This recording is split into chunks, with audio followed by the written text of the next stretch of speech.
If the heart guards love and purity, and the brain controls intellect, what doth, I ask of you, reside within the kidney?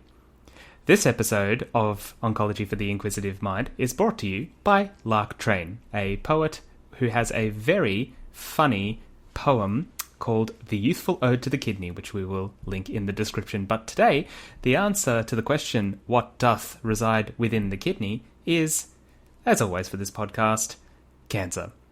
Josh, today we're going to be talking about early renal cell cancer, specifically the most common component, the clear cell renal cell cancer, and how, as is always our prerogative on this show, how we manage it, if there is indeed anything to manage. #foreshadowing. But Josh, what is this cancer that doth dwell in the kidney? Please enlighten us about renal cell cancer before we get started. Thank you so much for asking me, Michael, and I hope you've had a great week, and I hope our listeners have also had a great week. I've had a great week because I got to use the word doth on a podcast. Yep, highlights, great highlights. So moving on to renal cell carcinomas. RCCs, as I will abbreviate them, make up 85% of primary renal neoplasms. The remainder is covered by urothelial, which is transitional cell carcinomas, which is about 8%, and other parenchymal epithelial tumours, such as oncocytomas, collecting duct tumours, and renal sarcomas. And all of these are exceptionally rare. For kids, this is not a child oncological podcast. Nephroblastomas, also known as Wilms tumours, are common, about 5 to 6%. But let's dig a little bit deeper. I love to talk about epidemiology, risk factors, and management. So the epidemiology states varies widely depending on the region. The highest is in the Czech Republic and North America, with the US of A having 80,000 new cases and 14,000 deaths from RCC each year. And worldwide, there are over 400,000 cases per year and greater than 170,000 deaths annually. So looking at that, that's like, do half of the people die? And the answer is no. Most of these cancers are caught early, and if you catch any cancer early, you're likely to be cured.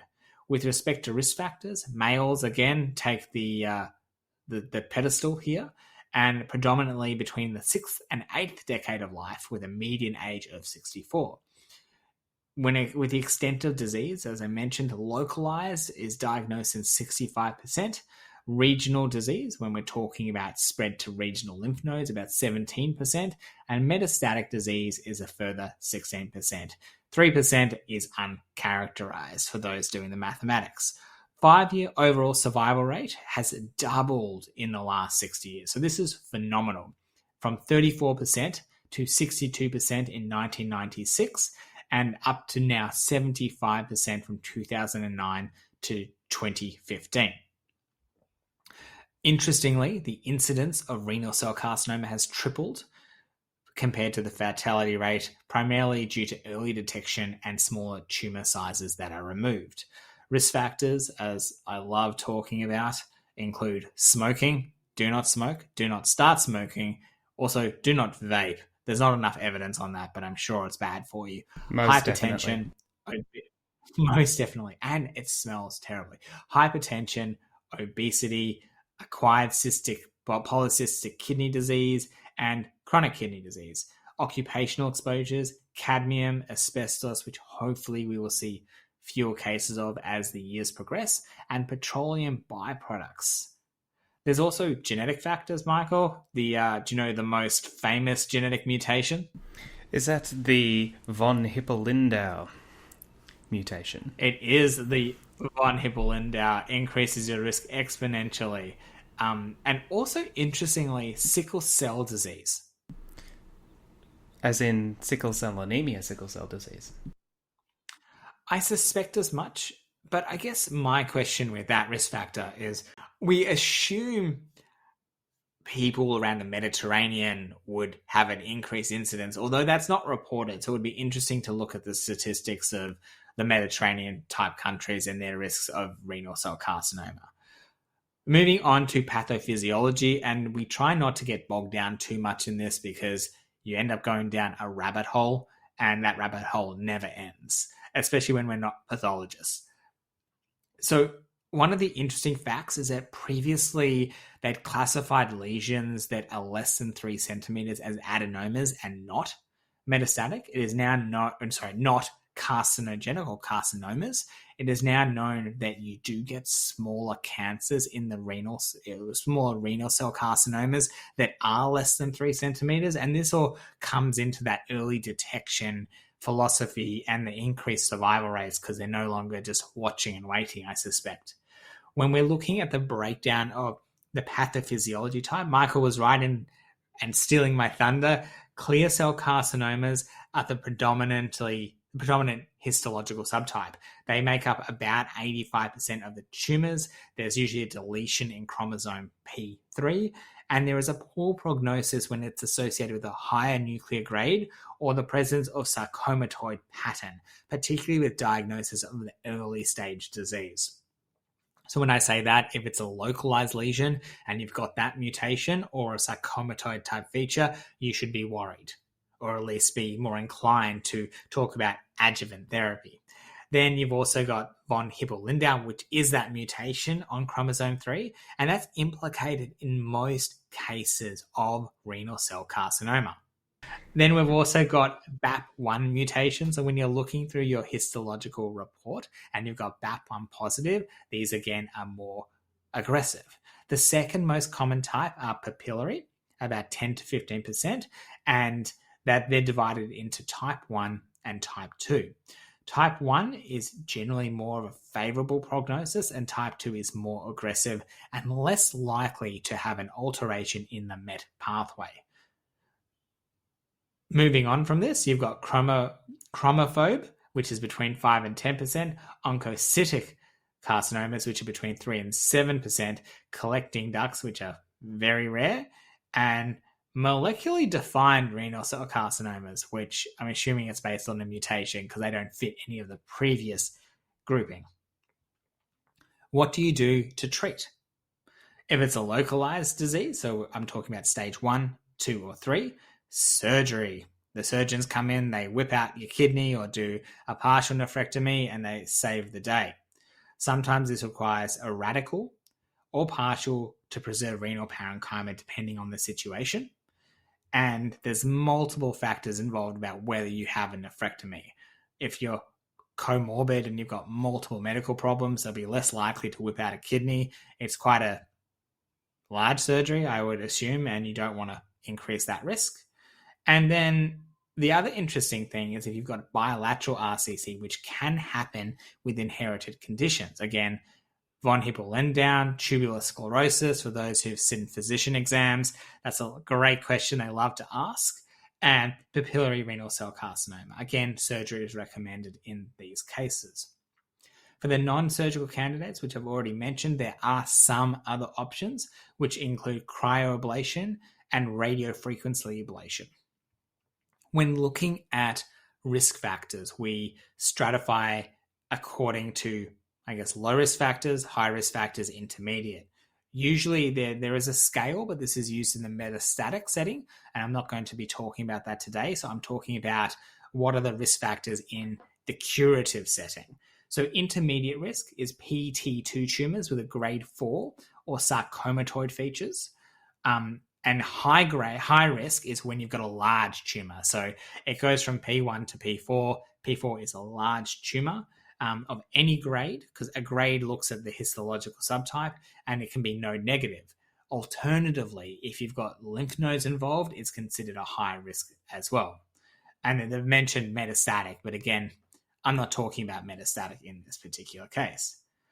So, Michael, as a summary, an interesting, very varied cancer type. Lots of different subtypes, lots of different, treatment modalities. And in the metastatic setting, this really comes into play about what your treatment options are. But today we are talking about curative treatment. It is a very, very interesting cancer, and I think it's also worth mentioning, as our studies will hint at. Really not a cancer where chemotherapy has ever had a place. I sort of group it in with melanoma in that regard, in that you have a conspicuous absence of chemotherapeutic options for renal cell, because back in the olden days, before our tyrosine kinase inhibitors, before immunotherapy, we basically threw chemotherapy at renal cell cancers and it never really worked. So the abundance of treatment options, as we will see both in this episode and then in our next episode where we'll do advanced renal cell cancer, where it opens up significantly, it is very interesting that there is no chemotherapy. It's not even like, I'm trying to think of an example, like lung cancer, where chemotherapy is still sort of part, but it's frequently taken out for immunotherapy by itself and then is used later. You never use chemotherapy, and to a lesser extent radiotherapy, in renal cell cancer, which is why surgery, immunotherapy, and tyrosine kinases are the flavour of the day. And Josh, take us back to start in the adjuvant setting. And fair warning to our listeners, this is a little bit controversial about what to use and what not to use. So local guidelines will apply. Always follow your local guidelines, etc., etc. But discuss, Josh, the use of sunitinib with Assure, and I will assuredly be listening. Thank you for using that pun. You're doing what I do, which means I'm just very happy. I'm just going to sit here and be happy that you use that. I just have to get in before you do, so that hopefully you won't just use a pun every second sentence. Otherwise, we'll never get through this episode. We won't, but we're trying to limit it. All right. I think it's a bit of a controversial topic, and you're right. And the trial I'll be discussing is actually a 2016 publication called Assure, or ECOG acronym E2805. We will link it in the description, which is looking at adjuvant sunitinib or sorafenib in high-risk, non-metastatic renal cell carcinomas. This was a double-blinded, placebo-controlled, randomized phase 3 trial. The background to this is that sunitinib and sorafenib and a lot of tyrosine kinase inhibitors have been used in metastatic renal cell carcinoma with pretty good outcomes. Would you agree, Michael? I would. Good. All right. And what we do know from renal cell carcinomas is that they are highly vascular, and they proliferate predominantly through dysregulation of the vascular endothelial growth factor, VEGF pathway. So the question is, if you inhibit the pathway, do you stop the cancer from coming back? There are cancers such as, I think an example would be, my mind's going blank, but when you use imatinib in, what's the cancer type? GIST. GIST, thank you. That's the gist of that statement. That's the gist of that, thank you. When you use imatinib in GIST cancers in the adjuvant setting, it's shown to reduce the risk of recurrence. Whereas, it's the same theory, right? If you use an anti-angiogenic agent, you reduce the risk of the cancer coming back. These are both tyrosine kinase inhibitors, and it was a double-blinded, as I said, placebo-controlled, randomized phase 3 trial where you had 3 arms, so sunitinib, sorafenib, or placebo. The inclusion criteria, as expected, you had to have biopsy-proven disease, and they stratified according to clear cell or non-clear cell, good cardiac function, good renal function, and they were given the treatment for 54 weeks. The primary endpoint was disease-free survival, and the secondary endpoint was overall survival, and disease-free survival for clear cell, along with the toxicities, according to their usual, guidelines. Predominantly males from an epidemiological perspective, predominantly Caucasian. I'll take that as a grain of salt. Ethnicity, non-Hispanic. Performance status, most people were pretty good. And they went through the surgical operation, whether it was open or laparoscopic, and whether they had a partial or radical. Predominantly, most people had a radical. nephrectomy, I suspect the only times they would have done a partial is if they were that worried about the renal function, or if it was that small that they could potentially conserve it. Histology was very similar to what we discussed earlier in our introduction, with over 80% of each arm being clear cell and between 6 and 9% being papillary, and a smaller subset of the other histological subtypes I mentioned. From a risk score, so the UCLA International Staging System risk stratification, 50% were intermediate and then 50% were very high.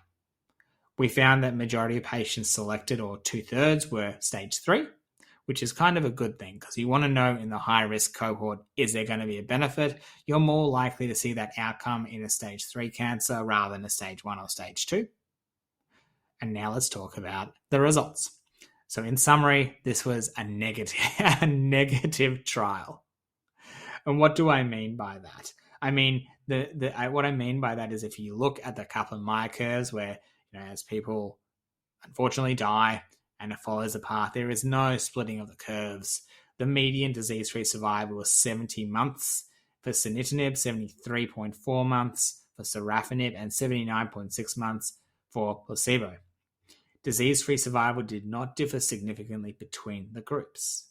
The hazard ratio for sunitinib versus placebo was 1.02, cross that line of significance, right? And for sorafenib, the hazard ratio was 0.97, although confidence interval crossed 1, it went from 0.8 to 1.17. Not really doing anything, not giving me any good signals here.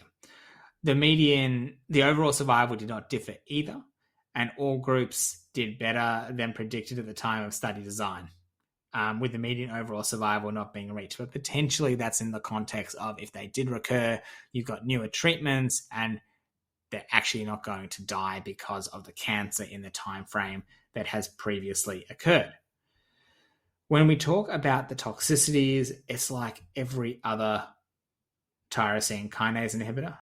Hypertension can occur across all the groups, including placebo, and fatigue. Fatigue you'll get in all of our drugs. Hand-foot syndrome, which can be very toxic, peeling of the hands and the feet, and just, it can become to a point where people can't walk properly, so you really have to keep that in mind. And they're probably the predominant side effects as well. Although, interesting enough, I would have thought diarrhea would be there, but it doesn't seem to be. Oh, so apologies, it is there.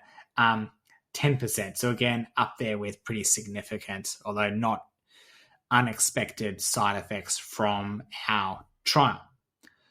There was a follow-up in 2017 looking at overall survival, and again, really there was no overall survival benefit. But there are some good discussion points, Michael, and I wanted to highlight this. The first being, these findings are similar to those of adjuvant chemo, so pretty much no benefit, as Michael. Absolutely nothing. Absolutely nothing. And I'm sorry I forgot to mention that in my little intro blurb, but I did read it and then I just didn't put it in there. And the beautiful thing of this trial, and we don't always talk about negative trials, is that it's good. Like, it's good to know that it doesn't work because it helps prevent costs. It helps prevent toxicities associated with inappropriate use of these agents. In the adjuvant setting, they raised the question with whether micrometastases that presumably result in recurrent disease have a blood supply that is not as susceptible as those with macrometastases, such as you see with the VEGF inhibitors in the metastatic setting. The other question is also, these are early TKIs. There's multiple lines of TKIs that are found to be more effective and less toxic, and whether that might be implicated in outcomes, we don't know.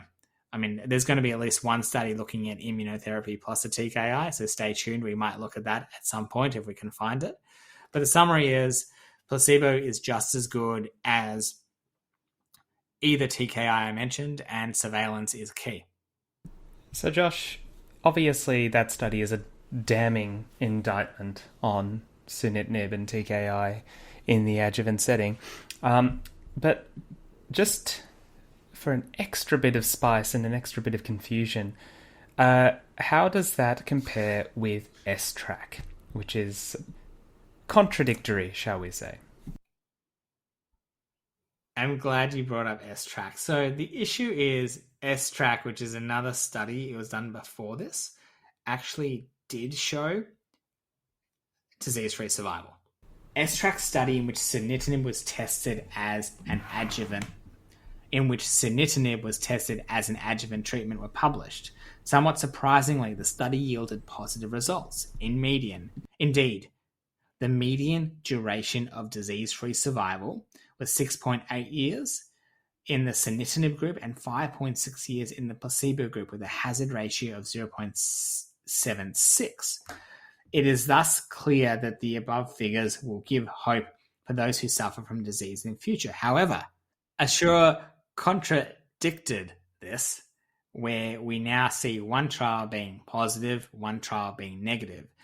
So the thing is, in the Assure trial, patients with a PT1B tumour were allowed, while the S-Track PT1 patients without nodal involvement were not allowed. Furthermore, the histological presence of at least a component of clear cell was mandatory in S-Track, but not in Assure. So what this means is that they've selected a subpopulation that might actually benefit from sunitinib in this trial.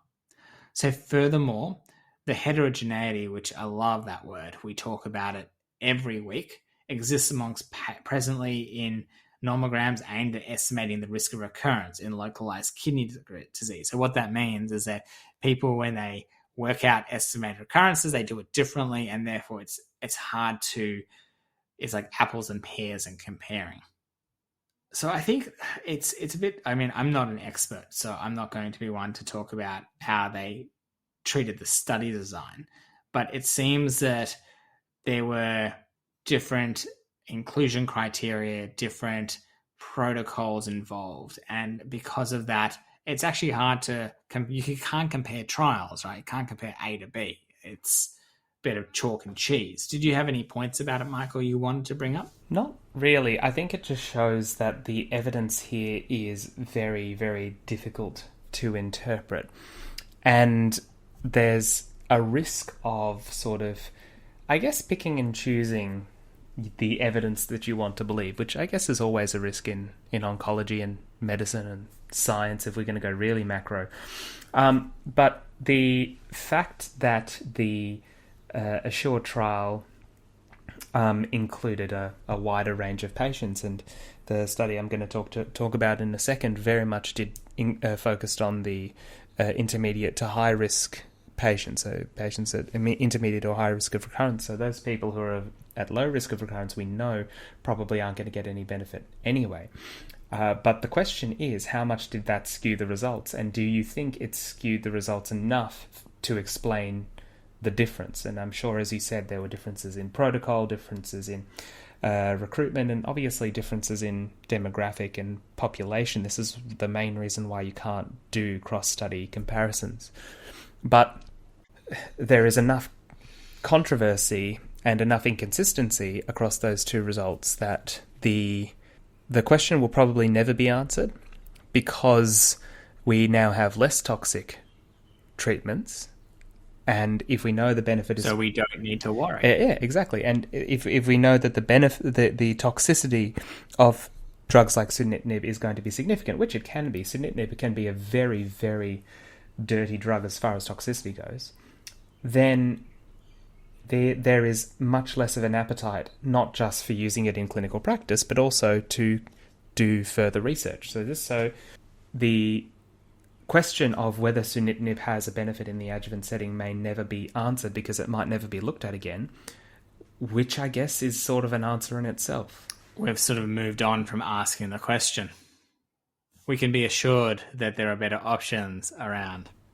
Well, the assurances are as of yet incomplete, which is a nice segue into the study I'm going to talk about, Keynote 564, which I will talk about with your assured approval, Josh. Please go to town. Okay.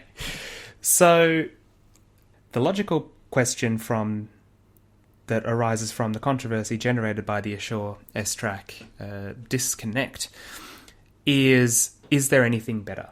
is there another group of therapeutic agents that have a better or a higher likelihood to provide a benefit to patients who have undergone surgery for renal cell cancer? And Josh, I'm so glad you asked, because Keynote 564 aimed to answer that exact question by reaching for immunotherapy. And I'm sure that this was just a knee-jerk reaction. It probably wasn't. Immunotherapy has a very strong track record in renal cell cancer. Not quite as strong as melanoma, but it is probably has the second largest magnitude of benefit in renal cell cancer, second only to melanoma. That's what I'm trying to say. So naturally, when you have a good agent in this business, you always say, well, how early can we use it? Which is probably the rationale for trying sunitinib. Sunitinib, as we will see in coming episodes, works very well, surprisingly well for such an old drug in the metastatic setting, to the point where we're still using it, actually. But immunotherapy has undergone the same process.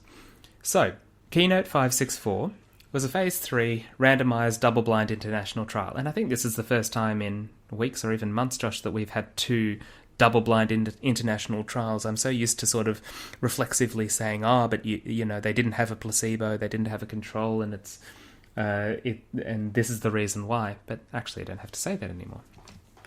It was studying pembrolizumab compared with placebo, which was given every 3 weeks for 17 cycles, which, if you do the maths, roughly equates to a year. Quite a large study. 994 patients were enrolled and randomized 1-to-1 to the 2 arms.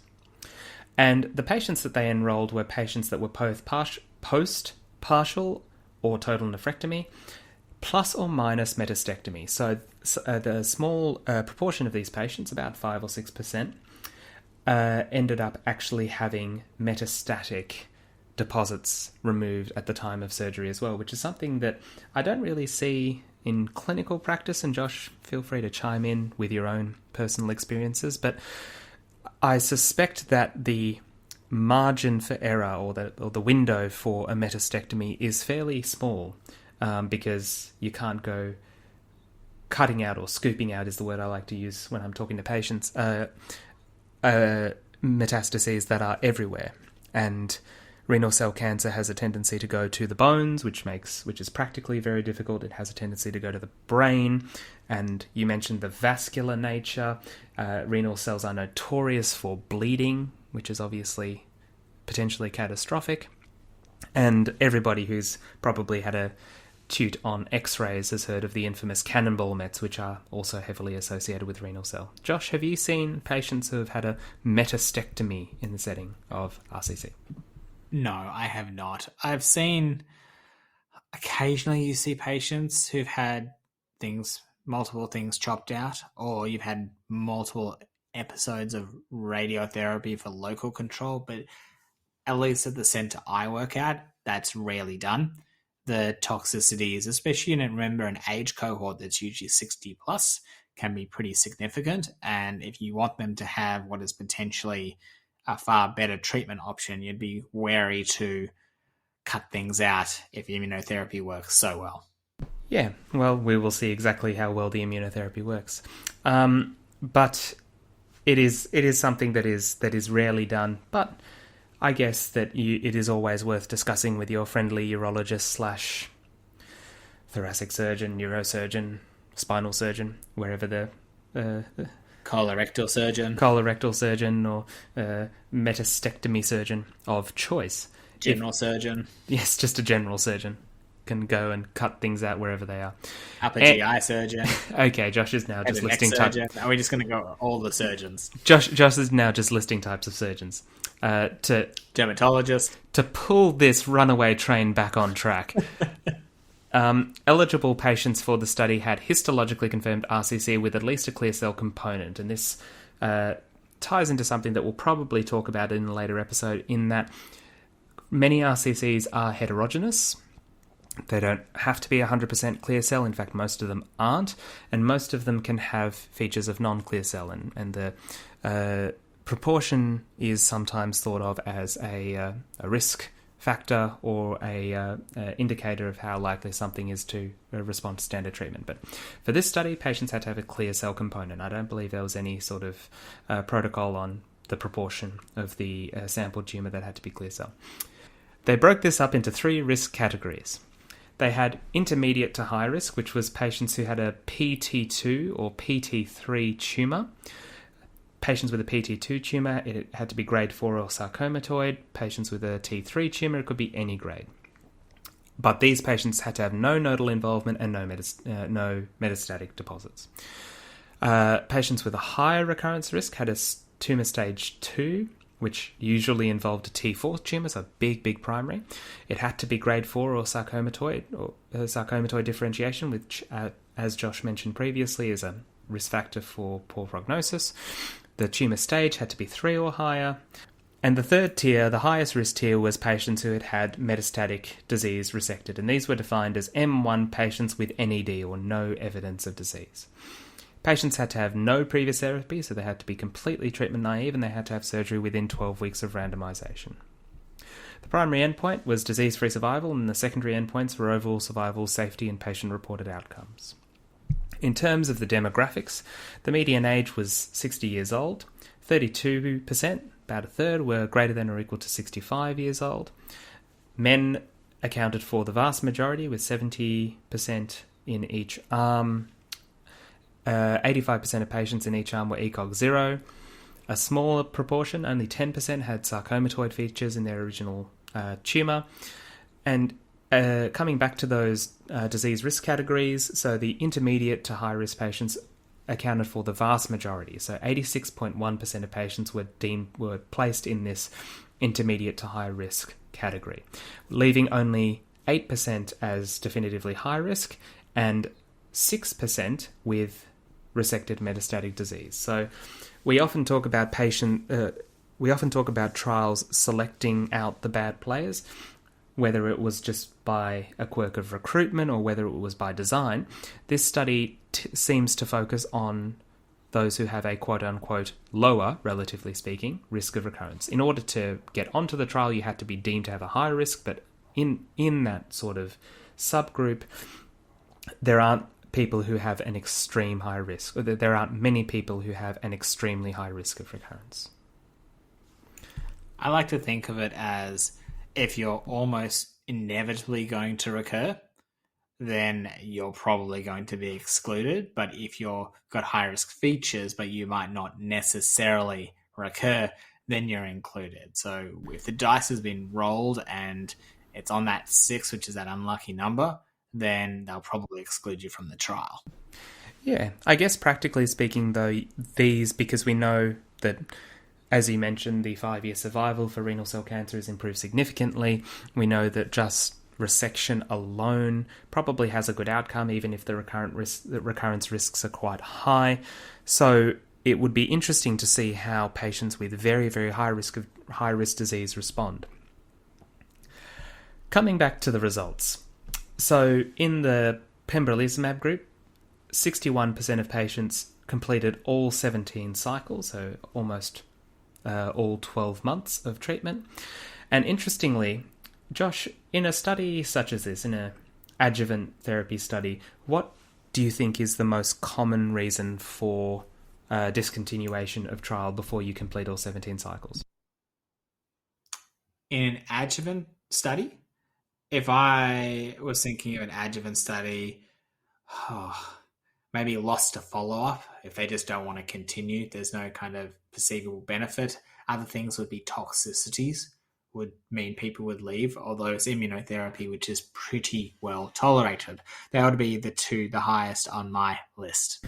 That's interesting. For once, we don't have a concurrence, because when I was reading this study, I was just assuming that it would be actually disease recurrence, that the reason patients stopped the therapy, either the placebo or the pembro, would be that the cancer has come back. But actually, you are right.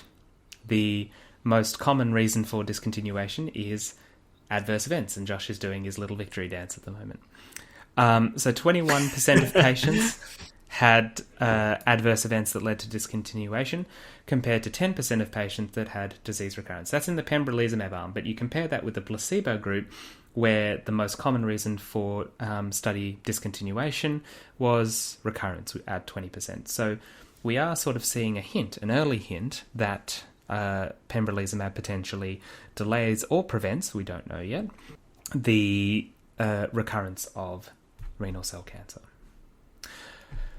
The median duration of pembro, this is another interesting point. So we said that 61% of patients completed all 17 cycles, but the median duration was 11 months out of 12. So the majority of patients are getting very, very close to actually completing their course. It's not like they're getting to 3 months or even less before they actually drop out.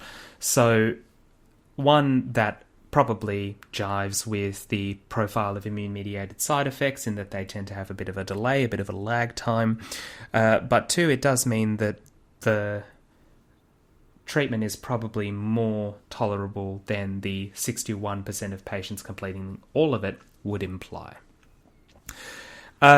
Disease-free survival is still developing. Now, this study was first published in 2021, and the most recent data, the most recent interim analysis was published in September of last year, 2022. And even in that 2022 interim analysis, the DFS, the median DFS, has not been reached in either group. So this comes back to what I was saying before, in that we know that complete surgery is still an effective treatment for early renal cell cancer. However, as we mentioned before, with the trends and the reasons why people actually came off the study treatment, the early indications are that there is a benefit for pembrolizumab. So in the most recent interim analysis, the hazard ratio for disease-free survival was 0.63. So you are 37% less likely, according to some mathematical wizardry that I don't understand, to recur with pembrolizumab compared to placebo. In terms of safety, this is very much of the same variety that we've seen in our countless other pembro trials, where you have a higher rate of immune-mediated side effects, hypo and hypothyroidism, hypoadrenalism, and other side effects that may or may not be related to the immunotherapy, such as fatigue, pruritus, and arthralgias. Treatment-related adverse events in the pembrolizumab group were present in 80% of patients. That's treatment-related adverse events of any grade. Severe treatment-related adverse events, grade 3 to 5, were present in 19%, and immune-related adverse events were present in 35%. I haven't compared that to the pembro arms because it's all pretty much less. They also had a secondary endpoint of patient-reported outcomes, and there was no significant difference, which I guess when you're comparing to placebo is good, because you are comparing your therapy against literally nothing, or something that should not cause any side effects at all. So the fact that there's no significant difference in patient-reported outcomes can be viewed as a positive for pembro in the tolerability department. So what do we take away from Keynote 564? Well, it's still early days. There are rumblings of a positive trial, which will be very interesting. Will completely change the fabric of treatment of early renal cell cancer. At this stage, there is a small but significant improvement, but the data is still immature. And I haven't even mentioned the overall survival data because that's going to be a long time in coming. It might be something that we get in 10 years, or it might be something that we never get because the trial coordinators would have moved on by the time the data is mature. There is some increasing toxicity, which is to be expected. And as I mentioned, the study has a higher proportion of intermediate risk patients. So when we come to the inevitable subgroup analyses, when the data is mature, it will be difficult to accurately tease out which group benefits the most. I love the trial when you're talking about overall survival, Michael, because at the 24-month mark with the interim publication, or this is the one before you're mentioning, the number of patients that were alive at the 24 months was 96.6% in the pembrolizumab arm and 93.5% in the placebo group, which, looking at those numbers, that's insanely high for both arms after just the surgery. You can see why we haven't gotten the median survival and why it will probably be many, many years before we actually get accurate data. And at the end of the day, it might be a case of tailoring this very, very closely and very, very carefully to the patient in front of you. If you have a patient who has higher risk of recurrence, you might sort of say, well, we want to maximize your risk and maximize your likelihood of long-term survival and long-term response. So let's give you the pembro. But if you have a patient who has lots of autoimmune conditions or lower risk features, it might be something where you say, I think the risks outweigh the benefits. So it might just be a case of, as we always say, tailoring it to the patient in front of you, but this might be one of those cases where you sort of, your default setting is to not give it. But let's say that in 3, 5, or 10 years, or however many years it is, the final results come back and there is a significant benefit with pembrolizumab and people start using it. I guess the question is, and hopefully by that time the legislation in Australia will have moved on by now, but in our country, what we have basically is a once-in-a-lifetime policy. So you only get, under the Pharmaceutical Benefit Scheme, you only get to use immunotherapy once. And so if you're using immunotherapy once, and I'm pretty sure we've asked this question multiple times on this program, what do you do if they recur?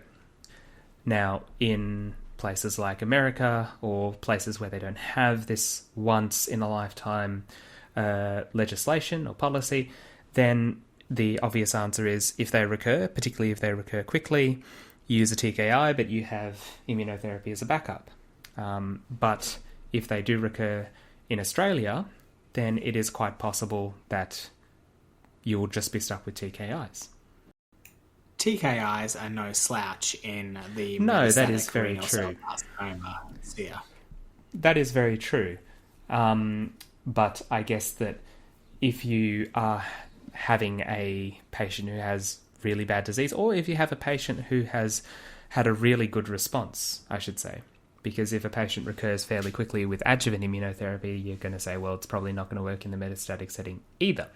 But I guess as our listeners will learn in the coming episodes, wink, please keep on listening, like and subscribe and all that. Subscribe. So, yeah, we're getting increasingly less subtle with that.